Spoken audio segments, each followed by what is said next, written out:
Ардчсан намын сонгуулийн тактиканд улсын хурлын чуулганч өртөж хэлмэгдээд байна. Хэдхэн хоногийн дараа сонгуул болох гэж байхад сайднараа огцруулж сарын настай шинэ сайд томилох гэж балайтсан ерөнхий сайд сайхан бэлгийнхээ шийдвэр. Офшор данстай гишүүдийн талаар эрчилсэн их шууган. 5 толгой төсөл авилгатай тэмцэх газрын даргын томилгоогод олонний анхаарлыг татсан маш хурц сэдвүүдийг намдарч 30 хоногийн хугацаагаар чуулганыг хааж өргөлөө.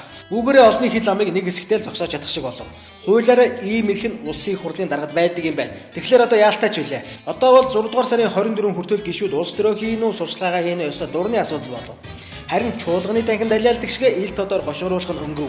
Нэг талаасаа зөвчим шиг, толгой эргүүлж ард түмэндээ худлаа хайр зарласан халиалагч нарын учрыг олоход тустай юм шиг. Гэхдээ бүхэл бүтэн улсынхаа эрх ашигын төлөө ажилдаг их хурлын чуулганыг олонний хил амнаас холдуулж сурманд оруулах замаар хаачгаж байгаа нь харин жоохон уваагүй үйлдэлж юм шиг. За ямар ч байсан хурал хаяж шантаажлах, худлаа хайр зарлаж толгой эргүүлэх юмгүйгээр сонгуулийн оргил үйтэй золгоцоох нь байна. Намынхаа эрх ашигын төлөө төрийн түвшээдийн чуулганыг хааж чаддаг намыг харин санаад явчихъя.